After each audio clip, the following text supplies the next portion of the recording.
Donc dans cette vidéo, on va voir comment on fait la première sauvegarde de son programme avec Git.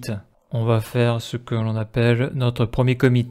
Et donc pour ça, on va voir vraiment la base de l'utilisation de Git. Donc là ici, on peut voir les commandes de base de Git. Donc on va voir le git config, le git init, le git status, le git add et le git commit.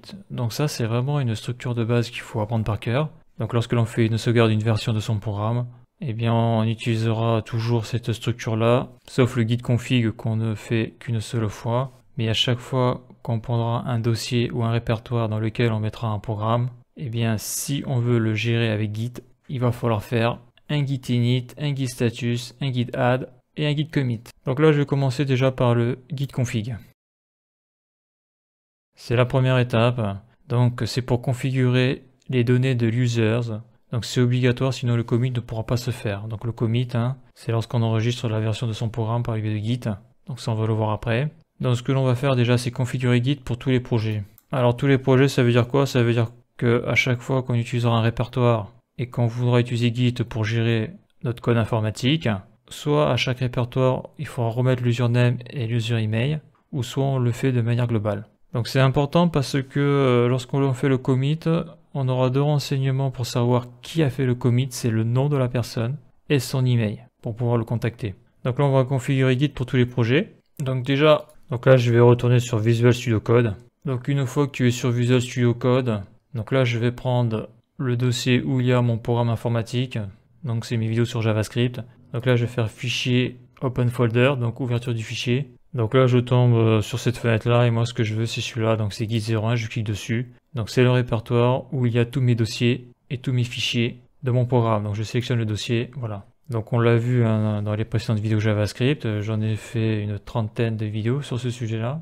Donc là maintenant, tout ce programme-là, donc là il est bon, il est fonctionnel, je vais en faire une version. Je vais en faire une version de sauvegarde que je vais d'abord faire en local et plus tard je la mettrai sur GitHub. Donc là il faut ouvrir le terminal, New Terminal. Là je vais mettre comme ça, je vais agrandir, voilà, ça je le ferme. Donc comme je n'ai pas encore initialisé Git, je vais le faire. Donc la procédure c'est quoi? Donc le dollar est déjà fait. Donc moi sur mes notes je mets toujours le dollar pour me faire comprendre que là je vais mettre une instruction dans le terminal. Donc là je suis dans le terminal, donc c'est $git config --global user.name. Donc ça ressemble un peu au JavaScript, avec le point et la méthode juste après. Donc là j'y mets un espace double quote et là je vais marquer mon nom, donc je vais marquer par exemple Temet Nardi. Donc si je fais entrer, ça fait quoi? Ça fait ça. On le contrôlera après si je me suis pas trompé. Donc après il faut que je fasse la même chose, mais pour l'email. Donc git config --global. Donc global c'est parce que, comme je l'ai dit, je peux le faire soit par dossier ou soit de manière globale, c'est-à-dire qu'à chaque fois que j'utilise Git pour un dossier où il y a un programme, eh bien ça mettra mon nom et ça mettra mon email. Donc là je vais mettre un email bidon, @fr.fr. Je ferme les guillemets entrée. Donc là il n'y a pas d'erreur pour le moment. Donc après pour contrôler si ce que j'ai fait a bien été pris en compte, je fais donc git config --global espace --list. Donc git config --global --list entrée. Donc là j'ai fait une faute d'orthographe, il me le dit en plus. Ignore option inconnue. Donc je recommence. Git config --global, voilà, --list. Donc là on voit que l'username Temetlardi a été pris, l'user email fr.fr a été pris. Donc là grâce à ça, quand je voudrais faire un commit tout à l'heure, ça pourra marcher. Sans ça, ça sera refusé. Donc là on vient de voir la première étape. Qui est git config.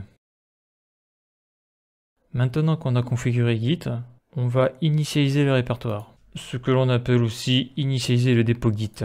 On emploie aussi au niveau du vocabulaire le terme de repository Git. D'ailleurs, on entend souvent le terme repository. On dit pas répertoire. Lorsqu'on va par exemple sur GitHub et que l'on crée un répertoire, on dit on crée un repository. Donc on va ajouter un dossier caché .git dans lequel Git gère les différentes versions de notre programme, c'est-à-dire les différents commits qui seront faits. C'est la base de données locales de Git. Donc là, la commande est hyper simple, c'est git init. Là, une petite information, si je veux nettoyer tout ça, là, si je veux enlever tout ce texte-là, j'écris clear entrée. Voilà, ça m'a nettoyé le terminal. Donc là, comme je l'ai dit, là, je suis sur le bon folder. Ok, jusqu'ici tout va bien. Et là, je vais créer un répertoire caché où Git va faire sa petite soupe. Donc là, je fais git init. Et là, je clique sur entrée. Donc là, il me dit qu'il a initialisé un répertoire Git qui est vide, et j'ai le chemin du répertoire. Là, on voit quelque chose qui est intéressant, des icônes sont apparues ici, et là, on peut voir qu'il y a écrit U, et U, on voit sur la droite qu'il y a marqué Untracked. Donc là, ça veut dire que Git me dit que ces fichiers-là ne sont pas pris en compte par lui pour le moment. Donc quelque chose de très important, je vais le montrer maintenant. Git vient de créer ici un répertoire caché. Donc pour faire apparaître un répertoire caché, tu vas ici là sur Options, modifier les options des dossiers et de recherche. Ici là on va sur Affichage et là on descend, descend, descend et à un moment donné ici là Fichiers et dossiers cachés. Je clique sur Afficher les fichiers, dossiers et lecteurs cachés, appliquer. Ok. Et là on voit ici là il y a un dossier caché qui est apparu, c'est le dossier Git. Alors pourquoi je le montre? Parce que c'est là-dedans que Git va mettre les commits, va mettre les différentes versions du programme. Il est caché justement pour pas que l'utilisateur puisse y accéder et faire des fausses manipulations. Mais par exemple, si tu veux copier là tout ton répertoire et tu veux, je sais pas moi, le sauvegarder sur une clé USB, mais tu veux pas embarquer avec tout ce qu'il y a dans le dossier Git, parce que là il fait que 20 kilooctets, mais il va prendre un peu de place suivant la taille du programme et suivant le nombre de commits que tu es amené à faire. Ou même si tu as un problème, et bien tu cliques ici et tu supprimes le dossier caché, donc Git ne sera plus dans ton programme. C'est ça que je veux dire. Car là maintenant, là, si je fais un copier-coller de ce répertoire-là, et bien dedans, il y a le dossier caché de Git. Donc ça, il faut jamais l'oublier. Donc une fois qu'on a fait le git init, avant d'aller plus loin, il y a quelque chose d'hyper important à faire, c'est de paramétrer le fichier .gitignore. Alors pourquoi ça c'est hyper important? Donc là je le fais, new file, je fais un .gitignore. Alors il y a des fautes, git ignore, on voit que l'icône a changé, je fais entrer. Donc c'est hyper important parce que ici là on a Node module. Node module, donc c'est les bibliothèques qui ont été installées par Node.js, par exemple pour faire tourner le SAS. Donc il y a énormément de petits fichiers là, de quelques kilooctets. Quand je dis énormément, il y en a plusieurs centaines, voire milliers. Et ça, il faut absolument le marquer dans le gitignore pour que Git puisse l'ignorer. Pourquoi? Parce que quand on fera un push pour mettre le programme sur GitHub, eh bien si on ne fait pas un gitignore de Node module, eh bien les fichiers Node module vont être envoyés sur GitHub. Donc c'est un gros souci parce que faut savoir que tous ces petits fichiers, eh bien moi je le vois sur mon PC. J'ai un SSD NVMe donc qui sur les gros fichiers je transfère à 3000 mégaoctets secondes et en écriture je suis à 2000 mégaoctets secondes. Mais quand tu fais des petits fichiers de 4 kilooctets, ça rame quand même. Donc ça rame moins qu'un SSD, mais les petits fichiers ont cette particularité de mettre à genoux n'importe quel disque dur. Donc comme c'est pas de petits fichiers, pour que le transfert soit ultra rapide, il faut supprimer ça. Faut pas le prendre en compte. Sachant que si on le supprime, si on le veut réinstaller, vu qu'on a le fichier package.json, il suffit juste de faire npm install. C'est pour ça que ces fichiers-là, en sauvegarde, ils ne servent à rien. Donc là, je vais marquer node module et je fais CTRL S. Donc attention, avec le gitignore, on peut faire énormément de choses. Donc là, c'est un truc basique. Après, il faut aller sur Internet, mais tu peux faire pas mal de trucs intéressants avec le gitignore. Moi, je lui dis de pas prendre en compte le dossier node module. D'ailleurs, on voit le point est disparu. Donc ça veut dire que quand je ferai tout à l'heure mon git commit, eh bien ça sera pas sauvegardé. Donc ça, hyper important, le gitignore pour virer les fichiers qu'il ne faut pas sauvegarder. Donc maintenant que ça c'est fini, on va passer à git status. Donc le git status, c'est une commande importante aussi. Donc toutes les commandes sont importantes là, car c'est les commandes de base. Le git status, c'est pour voir les fichiers non traqués et pour voir l'état actuel des fichiers pour Git. Donc Git, qui est un logiciel de version de fichiers. Donc là je marque git status, entrée, et là il me dit, donc je suis sur la branche master.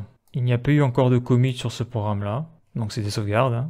Donc la branche master, pourquoi? Parce que là actuellement je travaille tout seul, donc je vais faire qu'une seule branche. Mais quand j'ai un programme qui est fonctionnel et que je vais créer des options dont je suis pas sûr du bon fonctionnement, quand je veux dire des options des fonctions, je peux créer une deuxième branche parallèle à cette branche-là, où je peux faire mes tests. Je peux faire une branche de test. Et une fois que ma branche de test, mes programmes, mes nouvelles fonctionnalités sont validées, je pourrai après la fusionner sur ma branche master. Donc ça c'est des commandes plus avancées de Git, mais l'idée c'est ça, c'est qu'on peut travailler une version de son programme sur une branche différente de la branche master qui est la branche où il y aura le programme qui sera en exploitation, quoi. Le bon programme qu'on met en production, comme on dit. Donc là on voit clairement tout ce qui est rouge, c'est que Git ne suit pas ces fichiers là.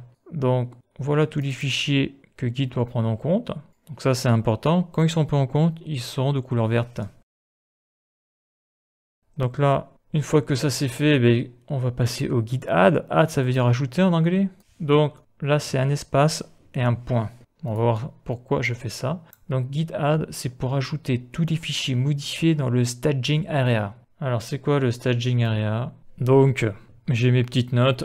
Donc les fichiers de travail sont soit le dossier au répertoire de travail, donc c'est le dossier que j'ai ouvert, où il y a mon programme informatique, on appelle ça le working directory ou le workspace. C'est le dossier où on travaille. Quand on va faire un git add, les fichiers qui sont dans mon répertoire de travail, donc soit je les sélectionne un par un, soit je les sélectionne tous, c'est-à-dire les fichiers que l'on avait vu juste avant qui sont untracked, je vais les mettre dans la staging area. Une fois qu'ils sont dans la staging area, je pourrais décider de les mettre dans le dépôt local, donc c'est le dossier .git qui est caché, et ça sera fait par le commit, ça sera sauvegardé par le commit, d'accord? Donc les fichiers de travail peuvent être non suivis, donc c'est untracked, inchangé, ça veut dire que mon fichier j'y ai pas touché.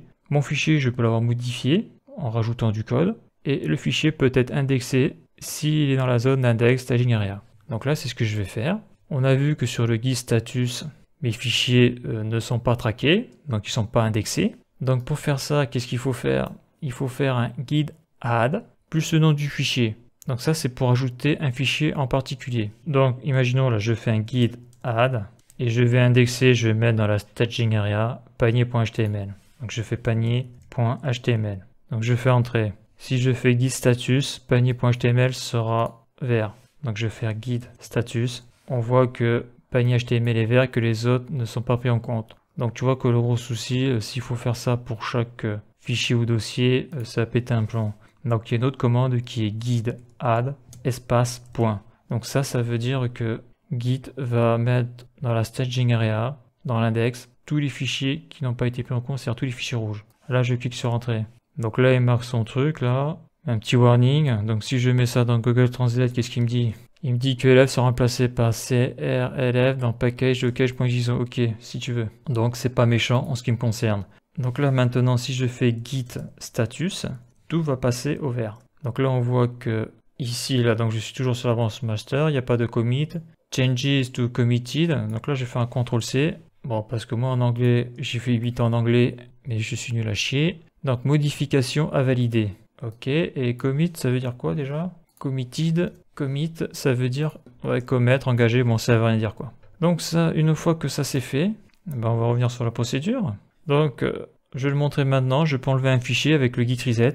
Donc imaginons là, je vais enlever le panier de l'index du staging area. Donc je fais git reset et je vais écrire panier.html. Donc voilà, donc ce fichier HTML, je l'ai enlevé de l'indexation. Il ne va pas être indexé. Ici, je fais git status. Ben, on voit qu'il a été viré. Super. Donc là, je vais remettre ce fichier dans la staging area. Donc git add. Là, je fais git status. Voilà. Donc là, pour le moment, comme ces fichiers n'ont pas été commit, je n'ai pas encore sauvegardé mon programme. Mais là, tous ces fichiers-là qui sont verts, c'est ces fichiers-là qui vont être sauvegardés par le commit. Donc là, j'ai fait le git status pour voir ce qu'il a bien pris en compte. Et maintenant, je vais faire le git commit. Donc c'est pour faire la sauvegarde des fichiers que l'on a mis dans la staging area avec git add. On fait ce que l'on appelle un commit. Le commit est stocké dans le dépôt local et il est stocké dans le fichier caché que l'on a pu voir au début de la vidéo. Donc ce qui est très important lorsque l'on fait un commit, c'est de mettre un titre au commit et on peut y mettre des explications complémentaires. Donc là je vais faire un clear. Voilà. Donc git commit-m. Là je vais mettre mon premier commit. Donc c'est souvent ce qui est fait lorsque l'on crée un dossier que l'on initialise avec Git et que l'on fait son premier commit. D'accord? Bon, moi là c'est mon premier commit peut-être, mais c'est surtout, je vais plutôt marquer e-commerce et je vais écrire JavaScript 114 parce que je me suis arrêté à la vidéo JavaScript 114. Voilà, après ce que je peux écrire, je fais espace, je remets un M, double quote, et dedans je vais écrire version fonctionnelle, manque la mise en page. Voilà, parce que le design il était un peu pourrave. Et là si je fais entrée, donc là on voit qu'il a créé pas mal de choses. 19 fichiers ont été changés, 1459 insertions. Voilà. Donc après si je fais un git status, et bien git me dit que je suis sur la branche master et qu'il n'y a plus rien à committer. L'arbre de travail est vide, c'est-à-dire que je n'ai pas touché à mes fichiers depuis le dernier commit. Je vais faire un petit exemple là. Si par exemple là, j'ouvre mon fichier ici là, panier.js, si je veux faire une modification là, je modifie le commentaire là, je fais ça là, je fais CTRL S, on voit direct que là, un M est apparu et lorsque je mets ma souris dessus, on voit qu'il y a écrit modifier. Donc là, si je fais un git status, là il va me dire que eh bien j'ai mon fichier ici qui a été modifié. Donc si je veux prendre en compte mes modifications, si je veux les mettre dans le staging area pour pouvoir les indexer, je fais git add et point entrée. Si je fais git status, donc là ça a bien été pris en compte. Et si je fais git commit-m double quote, après je mets correction commentaire entrée. Donc là il me dit qu'il a changé un fichier, donc ma version a été prise. Et si je fais un git log, donc ça c'est pour voir le nombre de commits que j'ai sur ce programme là, je clique sur entrée. Donc là c'est mon commit que j'ai fait là en tout premier, e-commerce JavaScript 114, version fonctionnelle manque la mise en page. Après j'ai fait un autre commit, correction commentaire, donc là j'ai 2 commits. Donc ça veut dire quoi? Ça veut dire que imaginons là, je développe une fonction sur la branche master et que mon programme ne marche plus ou que j'arrive pas à m'en sortir, eh bien je peux revenir sur le programme d'avant, sur la version d'avant. Donc c'est ça la puissance de Git au niveau de la gestion de ces différentes versions de programme, c'est qu'on fait un commit, on fait une capture à un instant T de tout le programme. Et lorsque l'on fait des modifications après et qu'on refait un autre commit, eh bien le programme qui est là ne sera pas touché, il est stocké dans le dépôt. Donc une fois qu'on a fait ça, ce que je vais vouloir faire, parce que là je l'ai sauvegardé sur mon PC en local, ce que je vais vouloir faire, c'est le sauvegarder dans le cloud. Et pour ça, on va le faire sur GitHub. Parce que là, si je perds mon PC ou si mon disque dur crame, je perds mon programme. Je vais rajouter, avant de conclure cette vidéo, on a aussi le git help. Donc si tu marques git ou si tu marques git espace --help, tu vas avoir ça. Tu vas avoir donc une aide. Donc là, on la voit, l'aide. Donc ce sont des commandes git courantes utilisées dans diverses situations. Ça, je l'ai traduit, parce que command, je ne me souviens plus ce que ça veut dire. Donc tu as les différents commandes de git, clone, init, add, mv, restore, rm, parse, checkout, etc. Donc il y a pas mal de trucs. Ça, c'est les commandes pour les branches. Là, on a en plus leur fonction là, en anglais. Là. Et là, on a tout ce qui est en rapport là, avec GitHub, GitLab. Donc c'est pour collaborer à plusieurs sur le même programme avec fetch, pull et push. Donc dans cette vidéo, on a vu comment on faisait notre premier commit. Donc là, une fois que tu as fait ton premier commit, tu rentres dans le monde des développeurs. Et donc dans la prochaine vidéo, on va pousser tout ça sur GitHub. Et ça sera dans Git 04.